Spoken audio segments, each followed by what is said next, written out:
شریفین انگلیس تنظیم ترتیب میکنن. ما میتونیم که آب زمزم چیزی نیندازه. خدا نگاه کنه، آمین بگوید. با قبر محمد مصطفی انگلیس میخواست داخل شود. شما خبر هستین؟ تاریخ خواندین؟ از زیر نقب زد، رنگارنگ به ما اینا چال زدن، نیرنگ کردن. اما و مکروا و مکر الله هو الله خیر الماکرین. خداوند بهترین جواب مکر دهنده است. امروز قبر پیغمبر خدا 3 پوش آینی داره، شما میفهمید؟ زیر کندن عربا و آینه انداختن، کسی نداره. ریچنالد که رفت مدینه شریف دید که همه گریان میکنه، گفت این چه قسم رهبر است که مرده و مردم عاشقش است. دلش را کفی در آمد. بله او محمد مصطفی است. امروز در امریکا عاشق رسول خداست یهودی مسلمان میشه. امروز در شیعی مسیحی عاشق پیغمبرت است علیه السلام. میفهمی جریان برای جور کرده که نام دین بد کنه، نام جهاد بد کنه. جهاد تا قیامت ادامه داره، بگوین الله اکبر. نام جهاد کس بد کرده نمیتونه. جهاد است، بیرق جهاد بالا است و آخر مجاهدین فی سبیل الله پیروز است، بگوین الله اکبر. مجاهدی فی سبیل استخبارات منطقه نه، مجاهدی فی سبیل الله. نه از شرق میگیره نه از غرب میگیره، نه به ایران تکیه میکنه نه به پاکستان تکیه میکنه، فقط میگه لا اله. دعا کنین که همون قسم مجاهد پیروز شد و پیروز میشه انشاءالله. ایتو نیست که همه باطل است. در بین علما کسایی است که مشکل والا زیاد است، اما همه علما مشکل دارند؟ نه خیر. در بین مسلمان ها مشکل والا زیاد است، همه مسلمانان حق است؟ نه خیر. مجاهدین هم این قسم است. مشکل والا در بین زیاد است، اما مجاهدین واقعی الله پیروز بگردانه. آمین بگوید. و گپ اخیری که قریب ساعت ما شما پورا میشه. اجل به دست کیست؟ الله تبارک و تعالی. و خطا نشوین برادران محترم. نترسین. ایمانتان از دست ندین. غیرت از دست ندین. و الحمدلله بگوین با آواز بلند. اگر این حادثاتی که در افغانستان امروز میشه، اگر این جنگی که در افغانستان امروز میشه، اگر این نفاقی که در افغانستان امروز است، اگر این بلاهایی که در افغانستان امروز است، اگر این در امریکا و شوروی می بود، خداوند ببره. شما آمین بگوین. وقت امریکا سقوط کرده بود بگوین الله اکبر. ولی تو مسلمان هستی. در همون جایی که مشکل خلق شده شما ببینید پر از موتر و نفر نیست همونجا دیروز کابل. بله ایمان است، این غیرت است. این مساجد در مساجد مشکل خلق کردن. خلق که نمی کنی. ما با کی تسلیم هستیم؟ ما را کی حمایت میکنه؟ ما را کی نگاه میکنه؟ و ما کی فرشته ها روان کرده؟ نان ما را کی داده؟ جان ما را کی داده؟ بلند بگو الله. پس تشویش چیست؟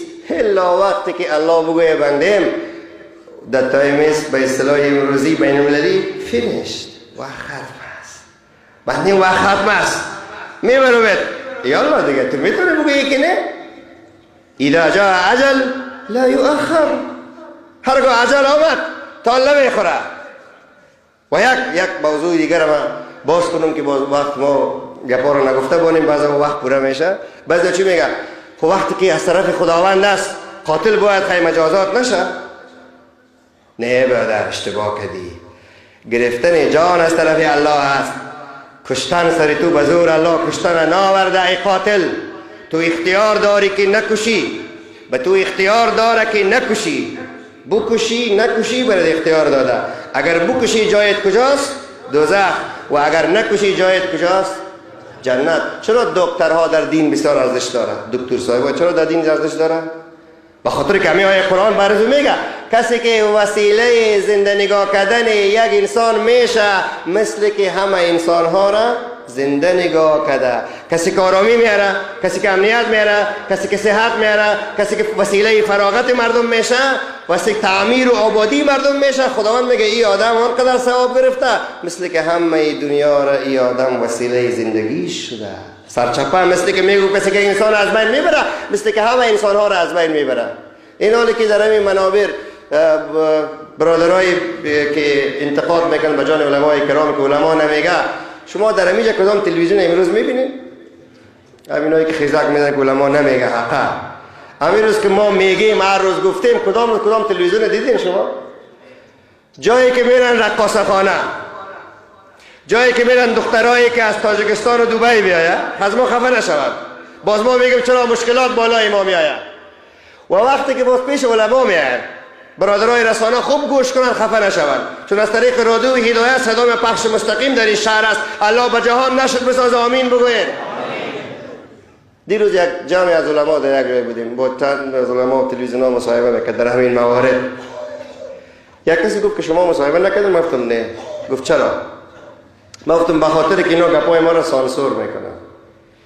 چیزی که کار خودشان است، ما خو میگیم که سریال هم حرام است، ما خو میگیم که فیلم هم حرام است، ما خو میگیم که موسیقی هم حرام است، ما خو میگیم که شراب هم حرام است، ما خو میگیم که به طرف از کافرها دلار گرفتن هم حرام است، ما خو میگیم غلام کافرها بودن هم حرام است، ما خو یهود و نصارا را هم تقبیح میکنیم و در پایلوش میگیم که انتحار و قتل هم چی است؟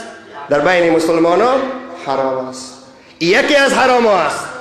یک سوال میکنم از شما برادرای محترم، بلایی که قتل میاره ای کلانتر باشه یا بلایی که بیمانی میاره کلانتر باشه؟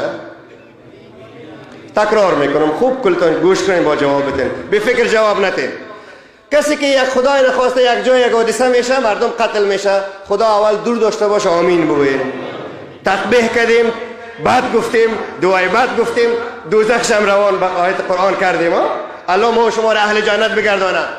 ولی همون کسایی که در این حادثات از بین میرن، مسلمان ها را میگم، همین رعیت بیچاره، همینا چی میشن؟ شهید. چی میشن؟ بلند بگین چی میشن؟ این بلا بوده که آدم چی میکردن؟ شهید. بلای بد بوده ولی آدم چی میکردن؟ شهید. خب این سریال ها، این فیلم ها، وجود 60 و چند کشور کفری در این وطن که مسیحیت در دست داده میشه، یهودیت تمویل میشه، مردم بیدین بمراه گمراه رقاصه بی‌حیا شرابی فاحشه شده اند. دور از شما برادرای محترم، آیا این بلایش کلانتر است یا او؟ بله، او شهید شد جنت رفت. این آدمی که کمونیست و سکولار و بیدین شد، بی ایمان شد، کجا رفت؟ بله، آیا در افغانستان خود وزارت اطلاعات کلتور اعلان کرد که 80,000 نفر مسیحی شده؟ چند نفر؟ او بلا کلا نشه، ای بلا. همین 80,000 نفر اگر شهید میشد خوب بود یا مسیحی میشد خوب بود؟ من خوب میبانیم که همه جوانب برتان میگم. اول الله او بلا را هم دور کنه، ای بلا را هم دور کنه. تاب داریم؟ تاب بلا را داریم؟ نه. الله بلای قتل و کشتار هم دور کنه، آمین بگوین. خب بلای اخروی هم دور کنه، ولی کلانش کدام است؟ صحابه دعا میکرد که خدایا بلای ما را اخروی نسازی. اول خود دنیایی نسازی، اخروی نسازی. باقی دنیایی میتی خیر، خب اخروی نسازی، یعنی بی ایمان ما نسازی، یعنی ملحد ما نسازی، یعنی مرتد ما نسازی، یعنی کافر ما نسازی، یعنی جهنمی ما نسازی، یعنی دوزخی ما نسازی. چی فحشایی نبود که اینا در کابل نکردن؟ چی کنسرت هایی نبود که نکردن؟ 4 تا جوان با احساس مسلمانی که دست به مظاهره زد، او را القاب بدم برش دادن، تاپه های بدم سر زدن که تو میخیزی. چی کار داری به اینا؟ خونا سببی آمدن این قتل و قتال است. فحشا، پستی، رذالت، گناه، بزرگوارا، هموطنای گل، اینا بلا را مثل آیین روبا جذب میکنه. پیغمبرم میگه صلی الله علیه وسلم. ببینید ما که مخاطب ما مسلمان ها است، هر کسی که مسلمان است رهبرش محمد است، بگوین صلی الله علیه وسلم. پیغمبر علیه السلام میگه اگر در جامعه مردم ابریشم حلال دانستن، مردم موسیقی را حلال دانستن، موسیقی غذایی چیست میگن؟ میگن نمیگن؟ اگر شراب بسیار عادی شد، زیاد نوش زهر جان کردن، میکنن نمیکنن؟ حتی در دفاتر کلانا، تاجرا، قدرتمندا 80%شان میکنن یا نمیکنن؟ پس چطور بلا نمیه؟ محمد مصطفی گفت صلی الله علیه و سلم که در آن وقت منتظر عذاب الهی باشه. پس این انفجارات چیست؟ عذاب الهی است. در یک آیت یا حدیث دیگه شریف دیگه ترمذی میاد زمین کف میشه، زلزله میشه. دیر زلزله نشد، مهتاب رنگش سرخ نشد، در مزار ابر بود. در دیگه ولایت ها دیدن مهتاب گرفته نشد، قهر خدا نبود، زلزله نشد، قتل و قتال نشد. رسول الله راست نگفت صلی الله علیه و آله و صحبه و سلم. و در حدیث دیگه میاد مردم خوک و شادی میگردن.